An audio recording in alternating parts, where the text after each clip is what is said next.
रामू एक फैक्ट्री में काम करता था और फैक्ट्री के मालिक से उसने 10 लाख रुपए उधार लिए हुए थे जो वो वापस ना कर सका। फैक्ट्री का मालिक 65 साल का बूढ़ा आदमी था जो एक दिन पैसे लेने गया तो उसकी नज़र श्यामू की 18 साल की बेटी पर पड़ी। तो उसने पैसे माफ़ करने के बदले लड़की से शादी करने को कहा, लेकिन श्यामू ना माना तो मालिक ने उसे जेल भिजवा दिया।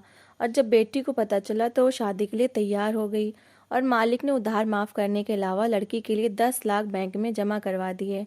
शादी के बाद जब वो लड़की को लेने गया तो रास्ते में ही भगवान ने श्यामू भरी भारी कदमों से घर में दाखिल हुआ था। आज उसके चेहरे पर पहले से भी ज्यादा परेशानी दिख रही थी, जो उसकी पत्नी और बेटी से छुपी ना रह सकी। पत्नी तो जानती थी कि पति को क्या परेशानी है, मगर बेटी अपने बाप को रोज रोज परेशान देखकर खुद भी काफी परेशान रहने लगी थी।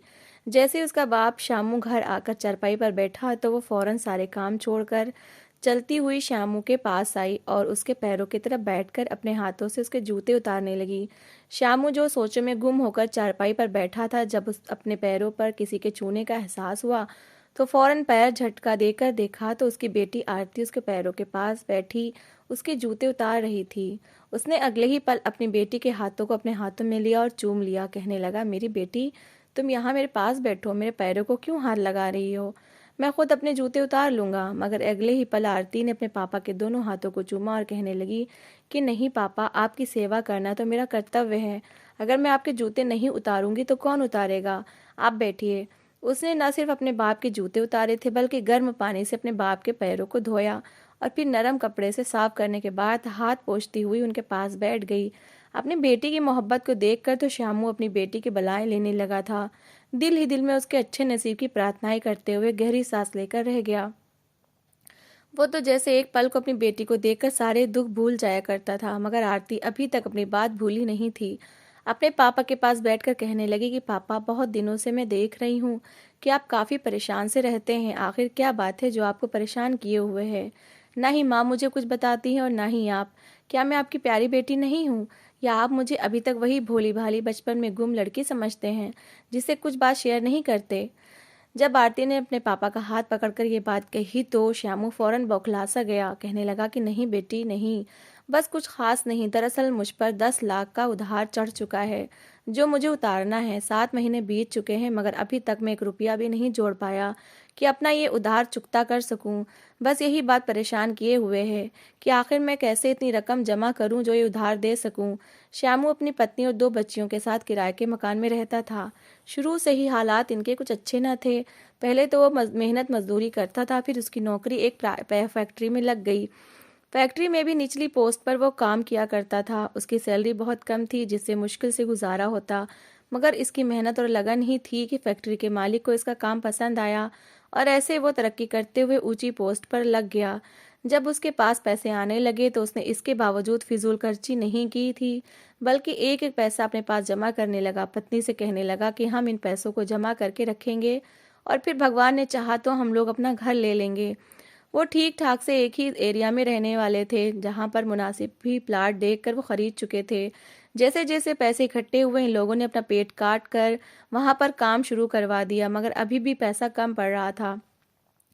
फैक्ट्री का मालिक तो बड़ा ही अच्छा था, उम्र में भी काफी बड़ा था। श्यामू ने जब अपने नए घर के बनने के बारे में अपने मालिक से बात की तो मालिक ने खुशी से 10 लाख निकाल कर उसके हाथ पर रख दिए। कहने लगा कि जाओ, तुम अपने घर का काम इन पैसों से हल करो, फिर जब तुम्हारे पास पैसे हुए तो मुझे वापस कर देना। ये सुनकर श्यामू अपने मालिक को दुआएं देने लगा और उन पैसों से अपना घर बनवा लिया।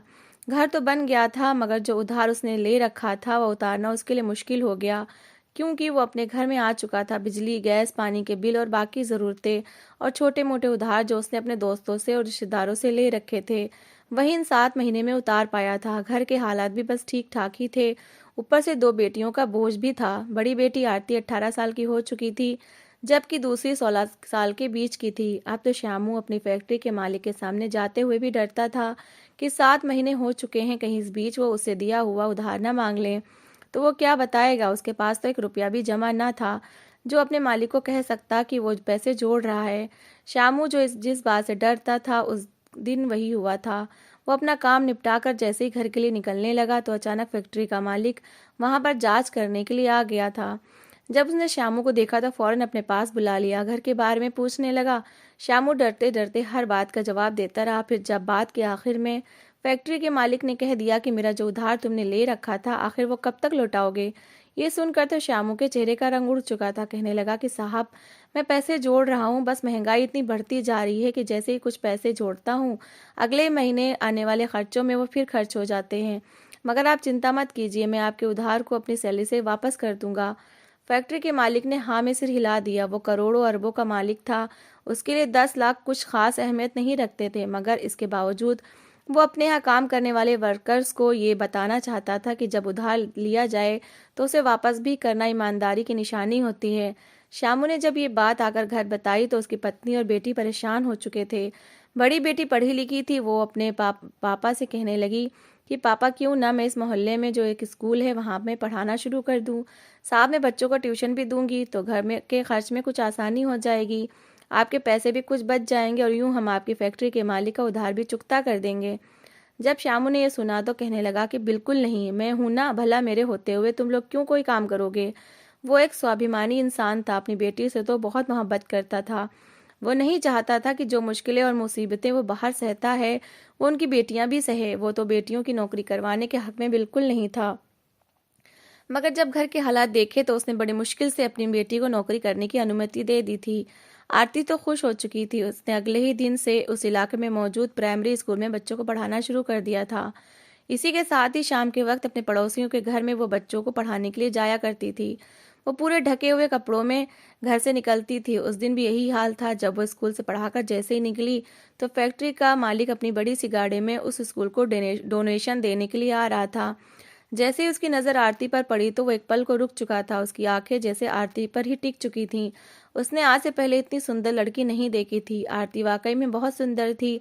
भले ही उसने आपको कवर कर रखा था, मगर इसके बावजूद फैक्ट्री का मालिक तो जैसे उस पर दिल हार ही चुका था। इस बात से आरती अनजान थी। फैक्ट्री का मालिक उसी वक्त उसके पीछे जाना चाहता था ताकि देख सके कि आखिर ये लड़की कहाँ रहती है, क्योंकि दिल ही दिल में वो उस पर दिल हार बैठा था। यही चाहता था कि बस इससे जल्द से जल्द शादी करके अपना बना ले। मगर उसी वक्त स्कूल के इंचार्ज वहां पर आ चुके थे। इतने बड़े कारोबारी इंसान को अपने स्कूल के बाहर देखकर वो वहां चले आए और उन्हें अपने स्कूल के अंदर ले गए। वो वहां पर कितनी ही देर रुके। जब वहां से डोनेशन देकर बाहर निकले तो वो लड़की जाहिर सी बात है वहां पर थी ही नहीं। इसके बावजूद उन्होंने हिम्मत नहीं हारी। जिस गली में मुड़ते हुए उन्होंने उस लड़की को देखा था वो भी वहीं उसी तरफ गए और एक नज़र दौड़ाकर देखने लगे। यहाँ पर तो कई घर थे। ना जाने वो लड़की किस घर में गई थी। फैक्ट्री का मालिक तो इतना पागल हो चुका था कि अगले ही दिन अपनी ज़रूरी मीटिंग तक कैंसिल करने के बाद वापस उसी जगह पर आ चुका था और स्कूल से कुछ दूरी पर खड़े होकर इंतज़ार करने लगा कि कब वो लड़की यहाँ से निकले और वो उसका पीछा करके देख सके कि आखिर ये लड़की कहाँ पर जा रही है। वो वहां पर कितनी ही देर खड़ा इंतजार करता रहा। जब कुछ देर बाद वो लड़की स्कूल से निकली तो धीरे धीरे उसका पीछा करने लगा। वो एक गली में गई और वहां से दाईं तरफ मुड़ गई। ये भी अपनी गाड़ी लिए उसके पीछे ही चला गया, मगर बदकिस्मती से दाईं तरफ वाली गली इतनी छोटी थी कि उसने फैक्ट्री के मालिक की बड़ी गाड़ी नहीं जा सकती थी। इसलिए वहीं पर अपनी गाड़ी रोकी और उस गली में जाकर देखने लगा। मगर वहां पर तो कई घर थे और इन घरों में से न जाने किस घर में वो लड़की जा चुकी थी। फैक्ट्री के मालिक को याद था कि ऐसी ही गली में उसकी फैक्ट्री में काम करने वाला श्यामू भी रहता था। वैसे भी काफी महीने बीत चुके थे और उसने दोबारा उधार वापस करने का नाम तक नहीं लिया था। यही सोचते हुए फैक्ट्री का मालिक अचानक श्यामू के घर बाहर पहुंचा और दरवाजे पर दस्तक देने लगा। श्यामू उस समय घर पर ही था। जैसे ही दरवाजा खोला तो सामने फैक्ट्री के मालिक को देखकर तो जैसे उसकी हवाइयां उड़ चुकी थी। वो बौखला चुका था कि क्या कहे। फौरन मालिक को घर के अंदर आने को बोला। फैक्ट्री का मालिक घर में आया तो एक पल को घर में चारों तरफ नजर दौड़ाई। ठीक ठाक सा घर था जिसकी मरम्मत अभी भी कहीं कहीं नहीं हुई थी, मगर क्योंकि पैसे न थे इसलिए वो अभी तक मरम्मत ऐसे ही अधूरी पड़ी थी। श्यामू ने मालिक को बाहरी कमरे में बिठा दिया। कुछ देर इधर उधर की बातें करने के बाद वो फैक्ट्री का मालिक कहने लगा कि श्यामू, काफी वक्त हो चुका है, आखिर तुम मेरा उधार कब तक चुकता करोगे? तुम्हारे सर पर तो अब ये छत भी आ चुकी है। अगर मैं यही ढील देता रहा तो बाकी वर्कर्स भी यही समझेंगे कि लिया हुआ उधार वापस नहीं करना। फैक्ट्री के मालिक का रवैया काफी कड़क था, क्योंकि एक तो उनको उस लड़की की वजह से गुस्सा था कि ना जाने वो लड़की कहाँ गायब हो गई।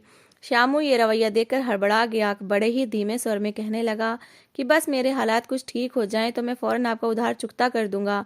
बस मुझे और कुछ वक्त दे दें। मगर फैक्ट्री का मालिक तीखे अंदाज में कहने लगा कि नहीं, बिल्कुल नहीं, मुझे 1 हफ्ते के अंदर ही अंदर उधार वापस चाहिए, वरना चाहे इस घर को बेचो या कुछ भी करो, मेरे पैसे वापस लौटा दो। श्यामू तो शर्मिंदा हो चुका था। जैसे ही कमरे से फैक्ट्री का मालिक निकला कि तभी उसकी नज़र उस लड़की पर पड़ गई जो अभी तक चादर में घर में घूम रही थी। फैक्ट्री का मालिक उसे पहचान चुका था कि ये वही लड़की है। उसे तो धक्का सा लगा था कि ये तो शामू की बेटी है। उस वक्त तो वहाँ कुछ नहीं बोला और फौरन वहाँ से वापस चला गया। मगर उस रात उसे ठीक से नींद नहीं आई थी। सारी रात कुछ न कुछ सोचता रहा और फिर अगले दिन उसने अपना मोबाइल उठाया। शामू आज काम पर नहीं आया था क्योंकि फैक्ट्री के मालिक ने उसे मना किया था कि जब तक पैसे नहीं लाकर देते तब तक काम पर ना आना। उसने फ़ोन किया तो बहुत अच्छी तरह से बात की। वही श्यामू भी अपने मालिक का एकदम से बदलते हुए बर्ताव को देखकर हैरान था कि आखिर मालिक इतना ठंडा कैसे हो गया। फैक्ट्री का मालिक कहने लगा कि दरअसल मैं कल कुछ ज़्यादा ही गुस्सा कर गया। तुम भी गरीब बंदे हो, भला इतना उधार एकदम से कैसे अदा कर सकते हो। तुम कल से काम पर आ जाना, तुम जितना वक्त चाहते हो इस उधार को उतारने के लिए ले सकते हो। ये सुनकर श्यामू ने फौरन कहा कि साहब, मुझे 4-5 महीने का और वक्त दे दें ताकि मैं आपकी एक एक पाई लौटा दूं। ये सुनकर फैक्ट्री का मालिक कुछ देर चुप रहा, फिर कहने लगा कि अगर तुम चाहो तो मैं तुम्हारा ये उधार बिल्कुल माफ कर सकता हूँ। श्यामू तो हैरान था, कहने लगा कि साहब, वो कैसे? आप मेरा उधार क्यों माफ करेंगे? ये सुनकर फैक्ट्री का मालिक कहने लगा कि तुम्हारी वो बेटी जो स्कूल में पढ़ाती है, मैं चाहता हूँ कि तुम मेरी उससे शादी करवा दो, बदले में मैं तुम्हारा उधार माफ कर दूंगा। ये सुनकर तो श्यामू के होश ही उड़ गए थे। वह हैरान रह गया था, कहने लगा कि बिल्कुल नहीं, आपकी उम्र 60-65 साल है और मेरी बेटी सिर्फ 18 साल की। आप दोनों का तो कोई जोड़ ही नहीं है। अगर आप अपने किसी बेटे के लिए कहते तो मैं मान जाता, मगर मैं आपसे उसकी शादी कैसे करवा सकता हूँ? ये सुनकर फैक्ट्री का मालिक गुस्सा हो गया था, कहने लगा कि मैंने तुम्हारी बेटी को भगाने की बात नहीं की, बल्कि सीधे तरीके से शादी करने को कहा है। लेकिन अगर तुम नहीं मानते तो फिर ठीक है, मेरा उधार 1 हफ्ते के अंदर ही अंदर लौटा दो, वरना तुम्हारे लिए अच्छा नहीं होगा। श्यामू तो परेशान हो गया था। उसकी तो रातों की नींद उड़ चुकी थी। भला वो इतना बड़ा उधार 1 हफ्ते के अंदर अंदर कैसे वापस कर सकता था? उसने अपने कई दोस्तों से बात की, मगर हर कोई मिडिल क्लास से था। सबकी ही अपनी ज़रूरतें थीं। भला कोई उसे इतना पैसे क्यों देता? जो समय फैक्ट्री के मालिक ने दिया था वो पूरा हो चुका था। अगले ही दिन पुलिस उसके दरवाजे पर आई और श्यामू को पकड़कर ले गई। श्यामू जेल की सलाखों के पीछे था। वहीं उसकी पत्नी और बेटियां बहुत परेशान हो गई थीं। वो तो इस बात से अनजान थी कि आखिर उनका बाप किस वजह से जेल की सलाखों के पीछे है। कारण उधार ना था, बल्कि आरती खुद थी। आरती के मामा, जो कि वहीं पर रहते थे, वो फैक्ट्री के मालिक की विनती करने लगे कि मेरे बहनोई को छोड़ दो, वो अपने घर का अकेला कमाने वाला है, थोड़े थोड़े करके आपका उधार उतार देगा। आप तो लाखों के करोड़ों कमाने वाले हैं, भगवान के लिए उन पर रहम कीजिए। मगर उसने वही शर्त उसके सामने भी रखी। फैक्ट्री का मालिक कहने लगा कि मैं श्यामू की बड़ी बेटी से शादी करना चाहता हूँ। शादी के बदले में ये सारा उधार माफ कर दूंगा और उसकी बेटी के लिए 10 लाख उसके अकाउंट में जमा करवा दूंगा। ये सुनकर तो उसका मामा सोच में पड़ गया था। उस इंसान की पहली पत्नी कब की मर चुकी थी। उसके 2 बेटे थे जो कि दूसरे मुल्क में अपने बिजनेस को आगे बढ़ा रहे थे। आरती के मामा ने जब ये बात आरती को बताई कि वो इंसान तुमसे शादी करना चाहता है, वो शादी के बदले तुम्हारे बाप को जेल से निकलवा देगा और यहाँ तक कि उधार भी माफ कर देगा। अब बताओ तुम क्या कहती हो? उसकी माँ ने तो फौरन मना कर दिया कि बिल्कुल नहीं, मैं अपनी बेटी की जिंदगी कभी ऐसे बर्बाद नहीं करूंगी। मगर आरती ने गहरी सांस ली और कहने लगी कि मैं उस इंसान से शादी करने के लिए तैयार हूँ। अगर मेरी शादी के बदले मेरे पापा जेल से निकल कर आ सकते हैं तो मैं उनके लिए कोई भी कुर्बानी देने को तैयार हूँ। जैसे ही ये बात फैक्ट्री के मालिक तक पहुंची तो उसकी खुशी की कोई सीमा न रही। अगले ही दिन वो कुछ लोगों के साथ वहां पर पहुंच गया, मगर आरती ने यह शर्त रखी कि वो अभी विदाई नहीं करवाना चाहती। वो विदाई शादी के 3 महीने बाद ही करवाएगी। इस बात पर भी उस फैक्ट्री के मालिक ने हामी भर ली, क्योंकि आखिरकार आरती के उसके साथ शादी हो रही थी। शादी के लिए श्यामू का होना जरूरी था, क्योंकि कन्यादान तो उसी को करना था। जब वो जेल से छूट कर आया और उसने अपने घर में लोगों को देखा, पंडित को देखा, तो जैसे उसकी सांस रुक चुकी थी। वो हैरत से हर एक का चेहरा देख रहा था। जल्दी ही उसे पता चल चुका था कि उसकी बेटी की शादी फैक्ट्री के मालिक से होने जा रही है, मगर वो बेबस वहां पर कुछ भी नहीं कर सकता था सिवाय खामोशी से अपनी बेटी का कन्यादान करने के। कुछ ही देर बाद उसकी मासूम सी बेटी 65 साल के फैक्ट्री के मालिक की पत्नी बन चुकी थी। मगर क्योंकि विदाई 3 महीने बाद तय हुई थी, इसलिए आरती को उसके साथ विदा नहीं किया गया था। जैसे ही वो लोग वहां से गए तो श्यामू तो जैसे वहीं पर गिर सा चुका था। श्यामू ने अपनी बेटी के सामने हाथ जोड़ दिए कि मेरी बच्ची, मुझे माफ कर दो, तुम्हें मेरी वजह से इतनी बड़ी कुर्बानी देनी पड़ी। मगर अगले ही पल आरती उठी और रोते हुए अपने बाप के हाथों को अपने हाथों में पकड़कर कहने लगी कि नहीं, बिल्कुल भी नहीं, आपके लिए तो मेरी जान भी हाजिर है। क्या हो गया, अगर मेरा नसीब उसी इंसान के साथ है तो मुझे ये स्वीकार है, मैं अपने भगवान की मर्जी में खुश हूँ। इसके बाद तो जैसे खामोशी छा चुकी थी। 10 लाख का उधार माफ हो चुका था।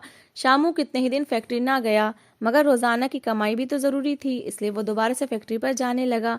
3 महीने का वक्त बड़ी तेजी से गुजर रहा था। आखिर वो दिन भी आ गया जब आरती को दुल्हन बनाया गया। उसकी माँ भी रो रही थी और बाप भी उदास था। कहने लगे कि कोई ऐसा चमत्कार हो जाए कि उसकी बच्ची उस इंसान के साथ जाने से रुक जाए। शामू अपने मालिक की आदत को जानता था, अगर कुछ दिनों बाद ही उसका दिल आरती से भर जाता तो वो उसे घर से निकाल सकता था। वो तो बड़े लोग थे, मगर आरती की तो जिंदगी बर्बाद हो जाती। वो भगवान के सामने सर झुकाए ना जाने कितनी ही देर रोता रहा, अपने भगवान के आगे प्रार्थनाएं करता रहा, मगर शायद भगवान को भी कुछ और ही मंजूर था कि जब वो फैक्ट्री का मालिक बारात लेकर आरती को लेने के लिए आने लगा तो रास्ते में उसकी गाड़ी का एक्सीडेंट हो गया। एक्सीडेंट इतनी बुरी तरीके से हुआ था कि उसकी गाड़ी चकनाचूर हो चुकी थी। यहाँ तक कि फैक्ट्री के मालिक को गाड़ी काट कर निकाला गया था, मगर तब तक वो दम तोड़ चुका था। इधर आरती दुल्हन बनी किसी चमत्कार के इंतजार में थी कि तभी फोन बजा। श्यामू ने फोन उठाया तो उसे खबर मिली कि फैक्ट्री का मालिक मर चुका है। तो वह दौड़ा दौड़ा वहां पहुंचा। मालिक का क्रियाक्रम हुआ, मगर क्योंकि आरती फैक्ट्री के मालिक की पत्नी थी, इसलिए जायदाद में उसका भी हिस्सा था, जो दोनों बेटे और फिर आरती के बीच बांटा गया। जब जायदाद का हिस्सा आरती के पास आया तो वो करोड़ों रुपए का था। बैठे बैठाए उनकी किस्मत बदल चुकी थी, और इतनी करोड़ों की जायदाद जब आरती के पास आई तो उनकी तो जैसे किस्मत बदल चुकी थी। भगवान ने कैसे पासा पलटा था। दूर दराज आस पड़ोस के कई लड़कों के रिश्ते आने लगे। हर एक लड़का आरती से शादी करना चाहता था, मगर इसके बावजूद श्यामू ने कोई भी जल्दबाजी नहीं की और देखभाल करके बेटी की दोबारा शादी कर दी। श्यामू आज भी जितना भगवान का धन्यवाद करता कम था। उसके भगवान ने कैसे हक में फैसला सुनाया था, वो तो भगवान का धन्यवाद करता नहीं थकता था। तो दोस्तों, आपकी इस कहानी को लेकर क्या राय है, कमेंट बॉक्स में ज़रूर बताइएगा। कहानी अच्छी लगी हो तो ज़रूर लाइक करिएगा। अगर आप में हमारे चैनल पर नए हैं तो चैनल को ज़रूर सब्सक्राइब करिएगा। तो मिलते हैं ऐसी ही एक दिलचस्प कहानी के साथ। Thanks for watching.